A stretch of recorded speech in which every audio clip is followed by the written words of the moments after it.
Well guys, कैसे हो आप लोग। तो आज हम बात करने वाले हैं ध्रुव राठी के बारे में। ध्रुव राठी ने अपने इस Q&A वीडियो में जो उन्हें क्रिटिसाइज करते हैं उन सब पर रिएक्ट किया। फर्स्ट ऑफ ऑल, जैसे उनके ऊपर एलिगेशन लगता है कि वो लोगों का ब्रेन वॉश करते हैं। ध्रुव राठी इंडिया में नहीं रहता, फिर भी इंडिया के बारे में बात करता है, वीडियोज बनाता है। और क्या फ्यूचर में ध्रुव राठी पॉलिटिक्स ज्वाइन करने वाले हैं, उन्होंने इन सब के ऊपर क्या कहा, आप खुद ही सुन लीजिए।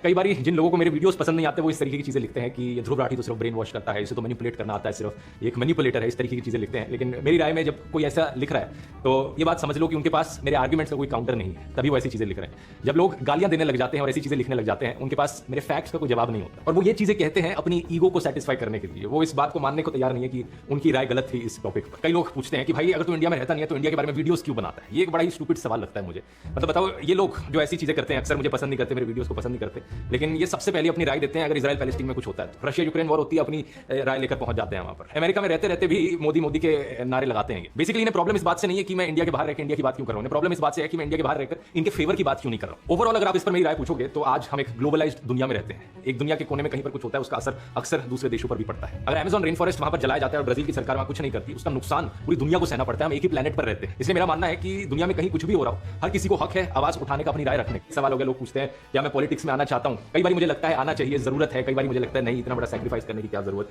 तो अभी कहना बहुत मुश्किल है। फ्यूचर में हालात बदलेंगे, फ्यूचर में मेरी मोटिवेशन शायद बदल जाए और ये ऐसी चीजें हैं जिन्हें कुछ शॉर्ट कहा नहीं जा सकता फ्यूचर। इसी के साथ में मिलते हैं ऐसे ही और अपडेट्स के साथ। तब तक के लिए चैनल को सब्सक्राइब करें, वीडियो को लाइक करें। धन्यवाद।